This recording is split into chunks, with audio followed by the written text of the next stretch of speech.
And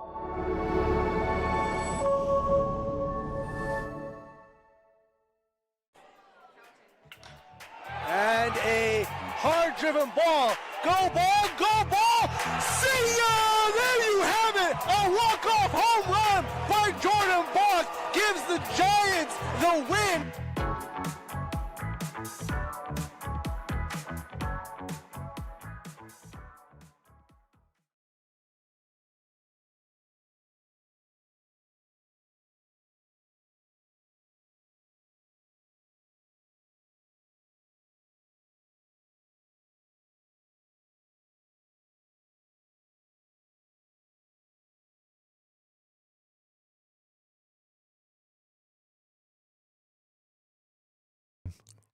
Welcome to the Wood Buffalo Sports Report. My name is Sobhi Hammond alongside Peter Perano.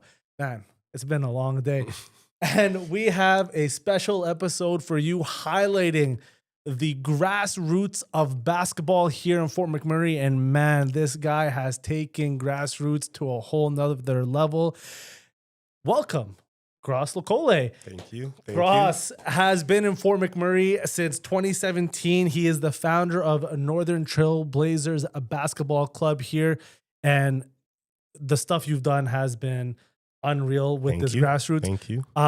He's a former professional basketball coach with the Niagara team of the CEBL. Niagara River Lions. What is now the CBEL. Three-time 3A ASAA finalist, and out of those three, back-to-back provincial champions. Welcome, Ross, man. We're so happy to have you here, and we're so excited to talk. Thank you for having me. Going for a third back-to-back. Going for a third one. Potential. We got talent. We got a talented team. Potential. When this show airs, I bet you it'll be around that time. Yeah, actually. So the hope is this will be aired in February. Yep. Which is right around provincial season. So the provincial ranking season, that's always interesting. Yeah. We'll get there for sure. Matter. But Gross, once again, thank you so much for joining us. The whole point of the Wood Buffalo Sports Report in this podcast is to shine a spotlight on people like you and what they're doing in the community of Wood Buffalo to really elevate sports. And what you've done with young kids is amazing. You've had programs from, I think, 4-year-olds, Age 3, 3 and 4, program, all the way up to 18 and under travel club teams, and then transitioning that to the success that you've had with your school team that you coach. Our neighbors across the field here at Holy Trinity is something awe-inspiring. Talk us through your journey of your transition to Fort McMurray and how NTB came to be.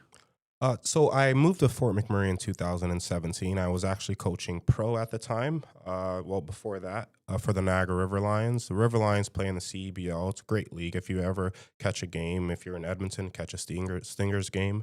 The games are amazing. You're getting Division I athletes, some top U Sports athletes, some top CCAA athletes. So it's really good basketball. So I coached there for a year and a half, and then I wasn't developing. I was really young. I was 26 years old, and it was pretty young for someone to be a head coach. So some of the struggles I had was just really based on inexperience, and I felt like I needed to learn more about basketball and just learn more about myself. So I turned in my 2 weeks, like you turned in any 2 weeks for any job, and I saw a post from Jordan Baker, who was playing at U of A at the time, who's now the Edmonton Stingers head coach, just kind of sharing Dan's post hiring a basketball coach. And I didn't really know much about Fort McMurray. I didn't exactly know how far north up it was. So I was like, you know what? I love basketball. It was either Fort McMurray or Hong Kong, actually. And the deciding factor was just I couldn't take my dog to Hong Kong. I didn't want to have to travel every time I came back home, international flight with the dog, and it'd be super expensive. So I just kind of decided Fort McMurray, and the rest is history. And then you mentioned Dan. Dan ran Aurora basketball here. Dan ran Aurora basketball here. When I first got here, Aurora basketball was a local basketball club. We ran it for about 7 more months after I got here. And then around like February, March, he decided he didn't want to run basketball anymore. So that summer, me and Rachel Ivy, we started Northern Trail Blazers basketball. And it was great. It was the best decision I ever made because it was either that or going back to Ontario or trying to find another international job. And I love FIBA basketball because they love basketball outside of North America. A lot of people don't think that, but like my dream would be to coach in Serbia. Yeah. They love their basketball in With Serbia. the crowds that they show, I know. I see all I the want to re- go so bad. I know. Look, Luke always posts like his reels from playing out there. It's unreal.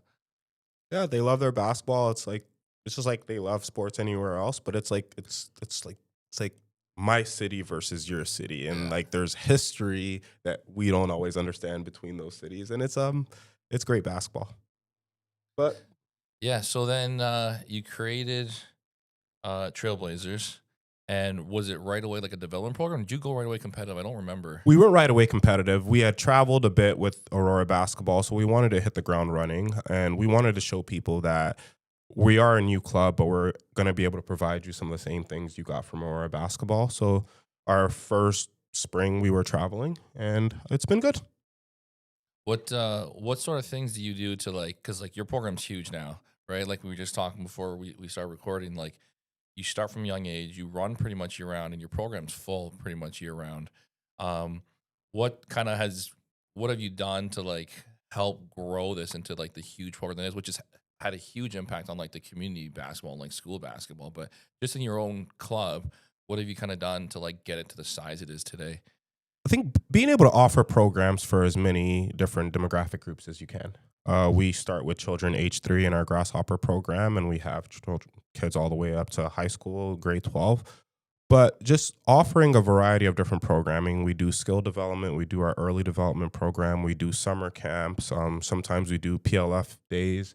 Just kind of to your parents, giving them the ability to always be able to put their kids in some kind of a basketball program. And I think that's always helped us because parents know, regardless of the time of the year, there's a Northern Trailblazers basketball program for their child. And like, it's not always super busy. Sometimes we have our down seasons, but overall, it's always enough to run a season. We have a lot of staff. We have 40 staff members that or 40 paid staff members that are either making anywhere between $15 to $25 an hour based on how long they've been with us. So I think it's just, I love being able to say that I offer a full program where if your kid just wants to hang out with their friends and shoot some hoops, we have programs like that. We have our drop-in sessions that are $7.50 for an hour of basketball. And I really love to be able to, I really love saying that it's $7.50 gets your kid in the gym with this coach to work on their skills. Awesome. Yeah, my son did it this past year and he loved it. Like, and you know, you have like a little bit of practice, games all the time. Right? It was awesome. You have like the high school kids running it, and you're in there once in a while too, helping out and kind of mentoring. I was like, man, it was super cool. Well, and I think you said, you know, you have a staff of 40 and you mentioned that it's his high school kids. How important is it to have your kids? Because a lot of them are your kids giving back into that program. It's a family business to me. Most kids who've been in our programs, if you've been in our program, that's like your first opportunity to get a job. If you've been in our program and your parents text me or you shoot me a text or shoot me an email, hey, Coach Gross, I want to work with you. I don't say no. Yeah. I find you a shift. Maybe when you first start off, you only get one shift a week, maybe one shift every paycheck. But the younger you are, the more time you spend with us, the more shifts you get. And we have kids now who they played NTB like Maddox Pitcher, played NTB, was in our younger kids program when he was 9 years old, and now he's almost full-time staff where he's working 5 nights a week in the evenings. And it's to me that it's tough to teach that. I could train someone, but Maddox knows exactly what I want when I give him a practice plan and he reads it. And you can train someone, you can have someone come in who knows a lot about basketball, but we do things, every club does things their own way. And all of my staff members have played basketball with us. That's awesome. So you have your like development program, house league, all the way up to the high school kids. Your competitive teams are now doing really well, competing with the big cities, right? The big clubs. What has led to that success? Keeping kids in the gym.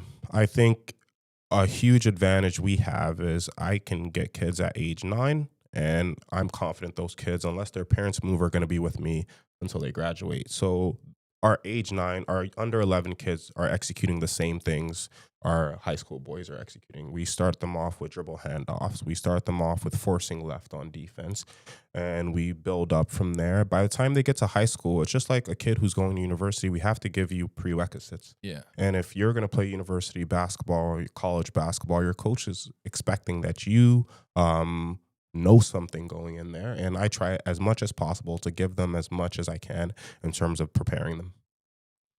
No, and I think that's what you do. And, you mentioned one of the top players that came through your program, Daniel, started later, right? So a lot of people might look at your business model.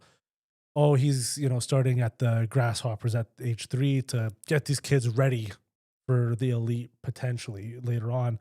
Do you feel like there is a significant advantage of starting that early, or is it just providing the opportunity for kids and families in town?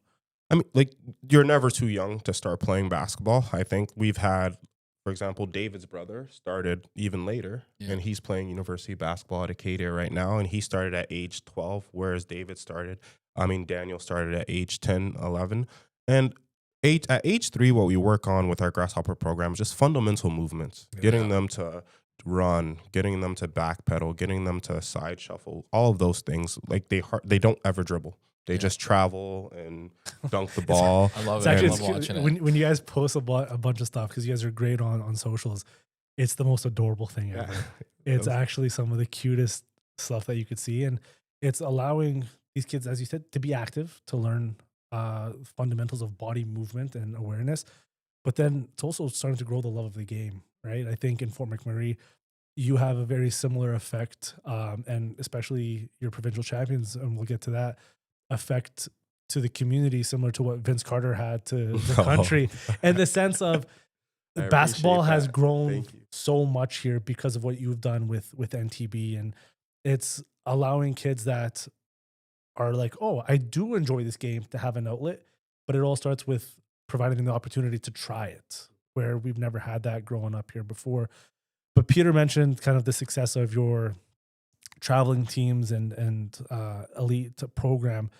How has that transitioned to your success coaching high school? Because as I mentioned with the intro, 3-time finalist, back-to-back provincial champions in the ASAA.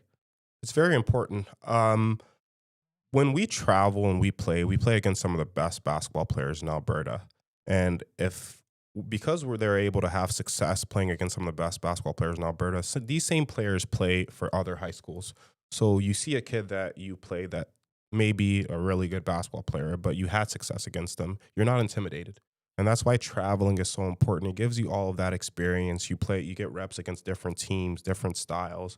There isn't anyone we played at provincial that was the best player on their team that we hadn't already played before. Oh, okay. So even like when you saw like Brooks. Yeah, even when we saw Brooks. We beat Brooks by 20 the year before in high school. So we were very familiar with Brooks, but we knew Brooks was very good. And even this past spring, we played a few of Brooks' players, and they play for a club in Edmonton. Yeah. And that's another thing that's different about how we travel and how we do things, whereas most of my players live 5 kilometers away from each other. Right.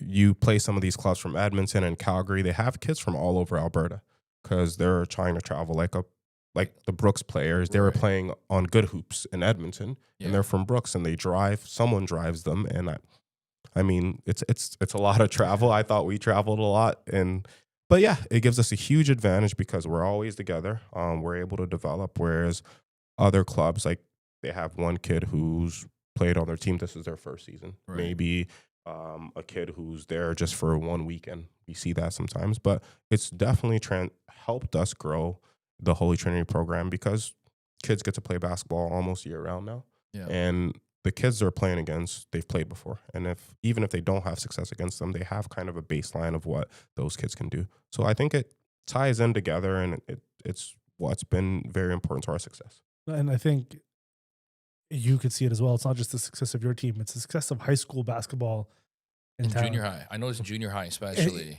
it's the skill level has taken off, and it's because so many more kids are playing at a younger age and getting to like junior high basketball and already having like fundamentals. They can shoot like crazy now. Like, it's great to see. Well, and that's where, growing up here for myself, we had spurts of high level basketball. We had a couple years after I graduated, the team at comp make it to provincials and Well, they made it like 3-4 years in a row, but the year when it was like Simmons and Yaya and a bunch of those boys, like they were unreal. It was huge, but that was, like I said, the kind of the peak, and then you had a long down year, not just for comp, for the entire city.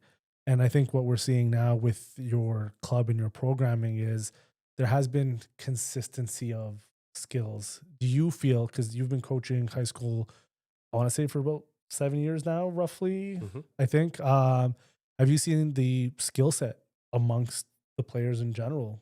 For sure. I think when we usually, Fort McMurray teams usually travel to the same tournaments. So I've seen like teams do much better. Like McTavish this year, they played against a really good 2A team that usually plays 3A, the Edmonton Christian, and they only lost by 3. And Edmonton Christian almost beat Strathmore last year at provincials. Yeah. So like comp had a really good season this year. They were ranked in the top 10 sometimes. So like the basketball has definitely grown. We have kids who are making Team Alberta basketball teams. In the last 4 years, we've had 5 kids make awesome. Team Alberta. And before that, I don't think we ever did. I've been here in 2010. I don't remember there being kids. Yeah, I don't think so either. But I think a part of it is also there was no push, no coaches pushing. And right? I know you guys drive them down. Yeah, I mean, like it's January. It's you got to go down that highway. But sometimes if we have enough kids who want to try out, we'll charter a bus and we'll take them there. And I think the big thing is because there's a club in town now, and there's people that are recognizing the importance of this, right? To be a Team Alberta athlete is fairly prestigious in high school.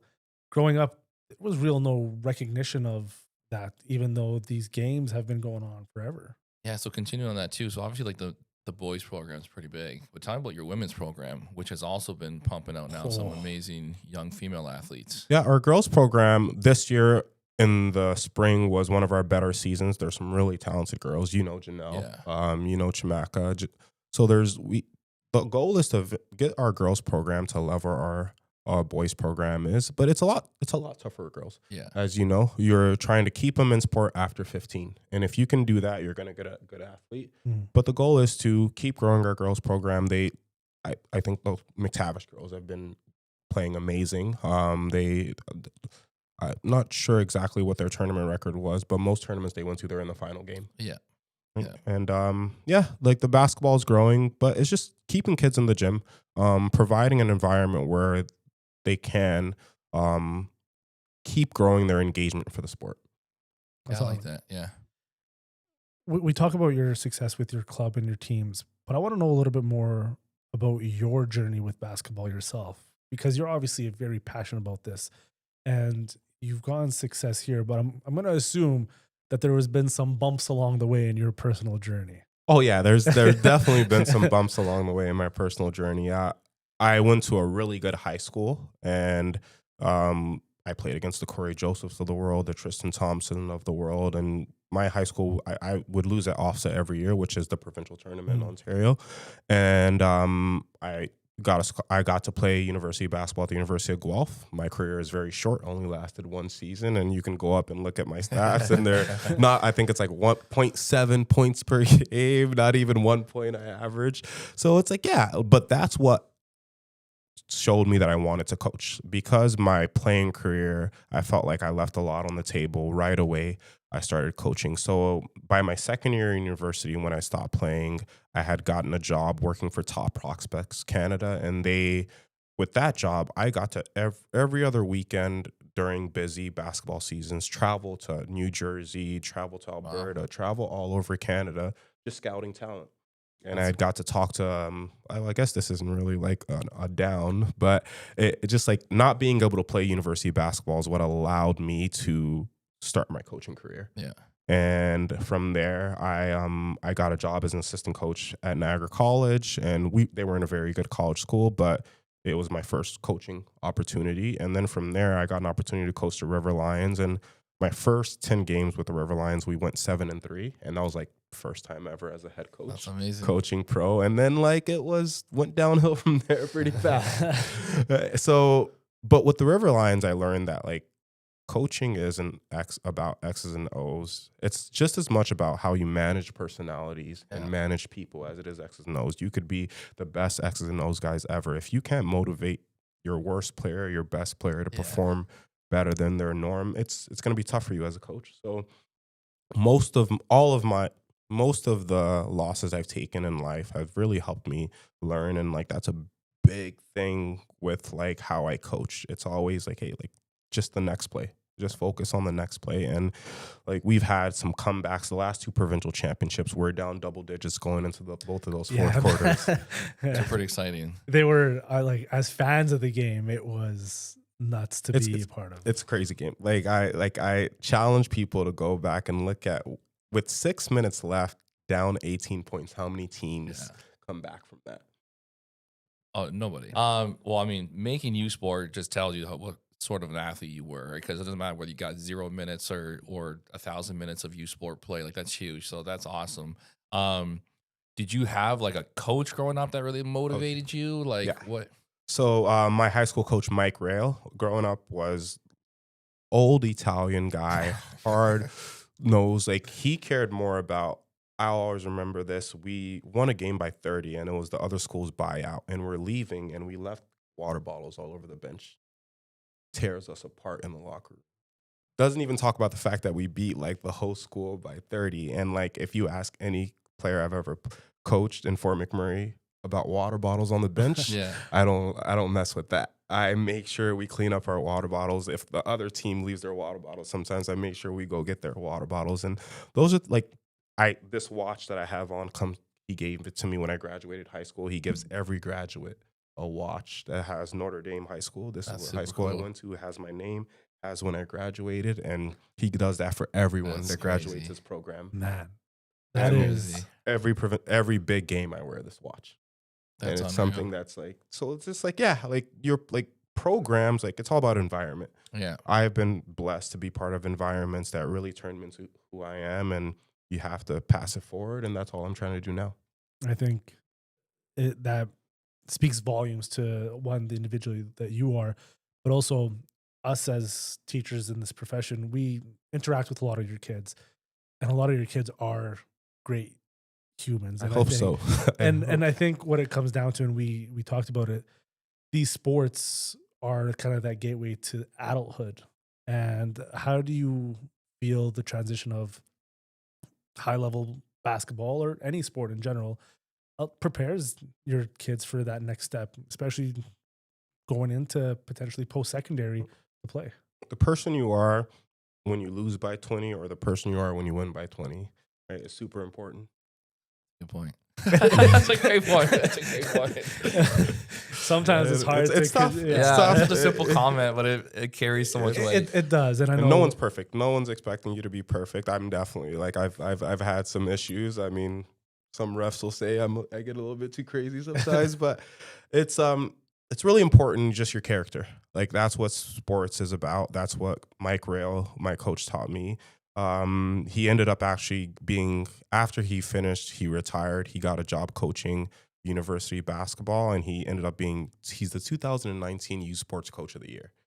So he's a really good coach. It wasn't just high school and teaching lessons. He could actually do some X's and O's, and a lot of the way I view defense and like how you control really good players is through him. Because it was a really small school that we went to.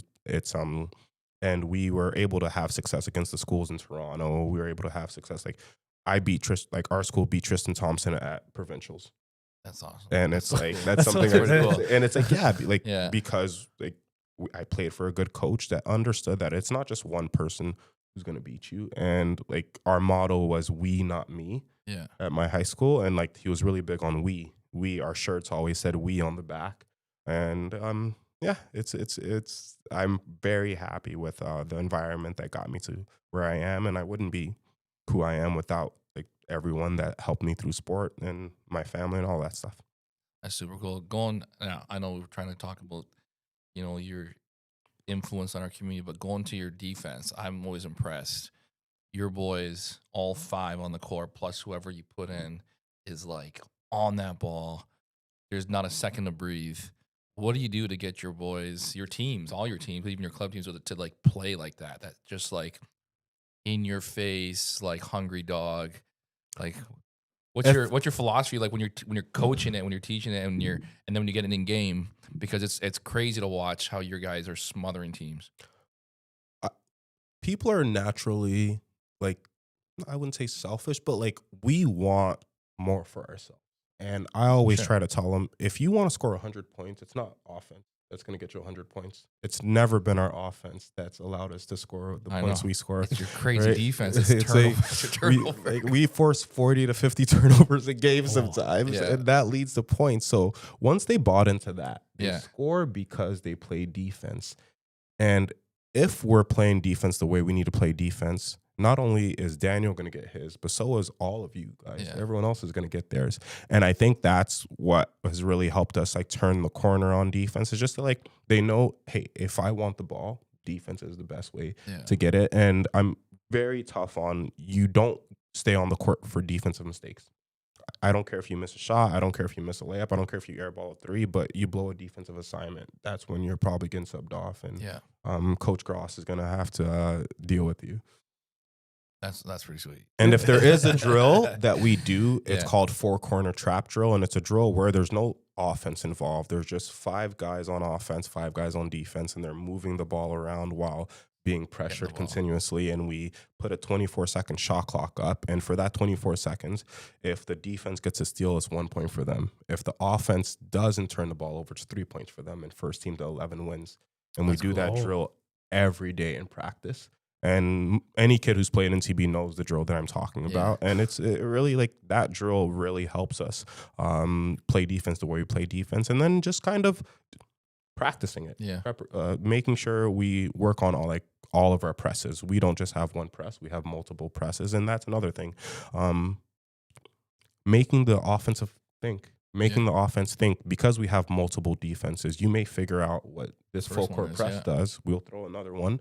And then 2 plays later, we go back to the other one. And there's been times where every defensive possession, we're running a different defensive scheme. And, like, it takes a lot to get kids to finally learn that. And not every kid on our roster gets to that. And the ones that do are the ones that are on the court. But eventually, most of them do. And that's how you play. You play because you can play defense.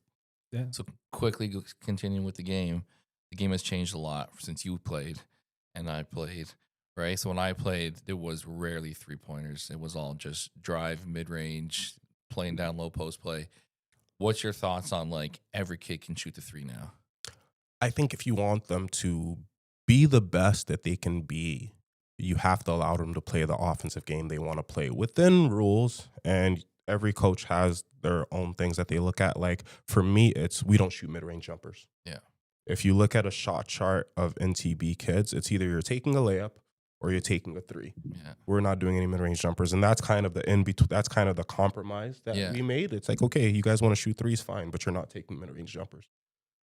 And, like, that's really helped us. It's made us super efficient. And that's at a very young level too. So from U11 to high school.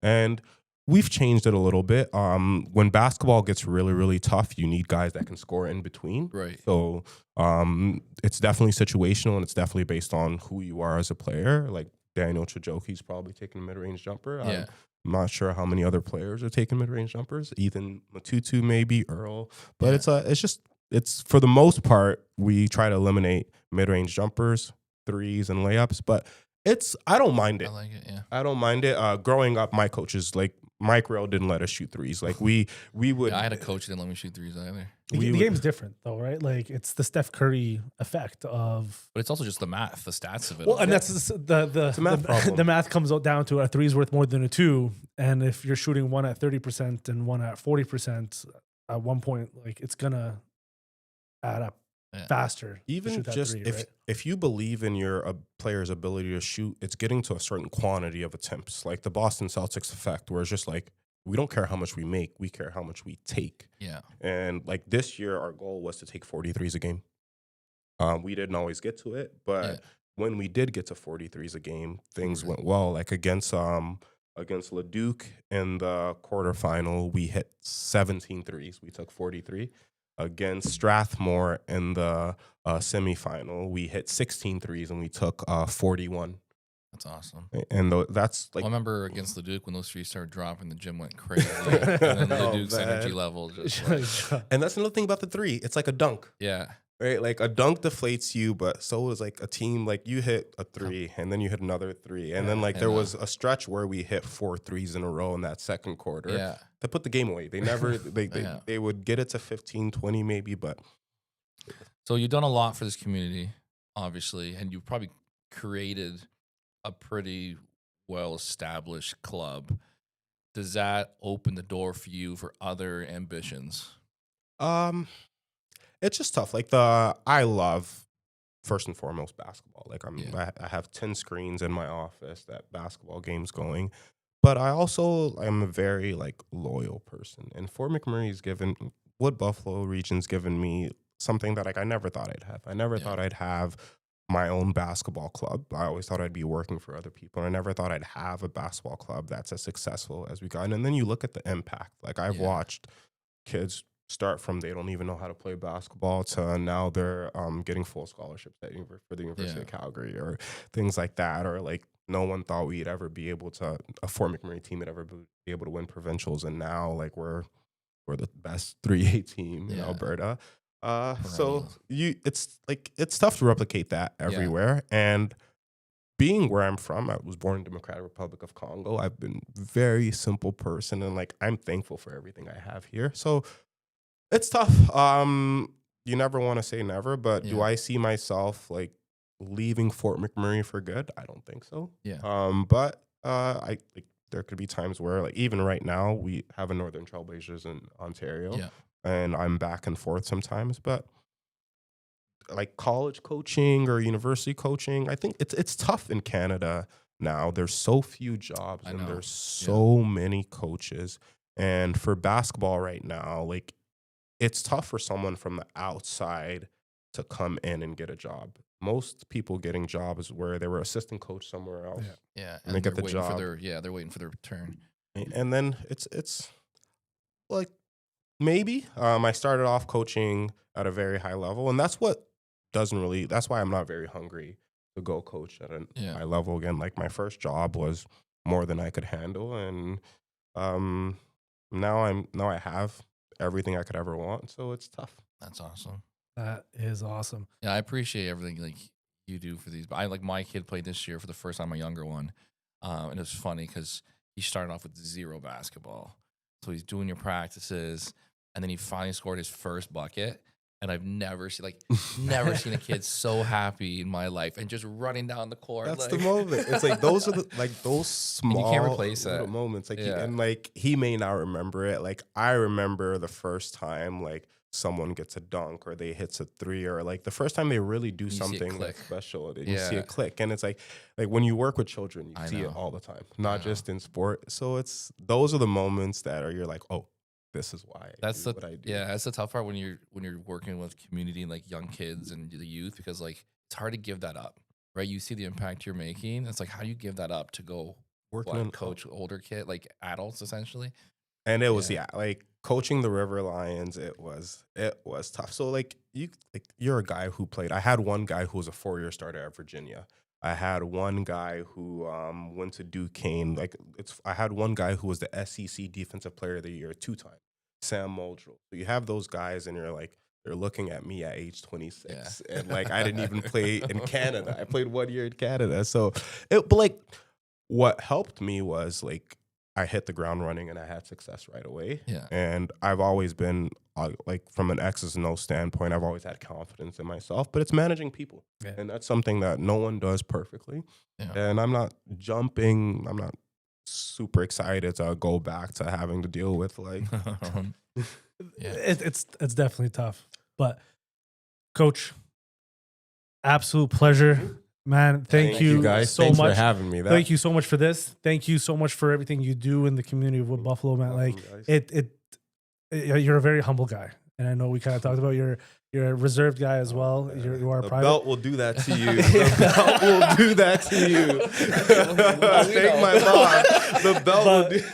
But I hope you recognize the impact that you have on the community, and it doesn't go unnoticed with the people that understand it, whether it's people with other sport clubs or teachers in the community that recognize what you do. So thank you. Yeah, thanks so much.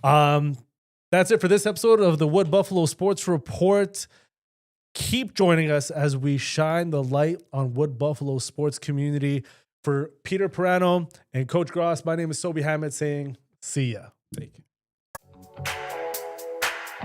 you.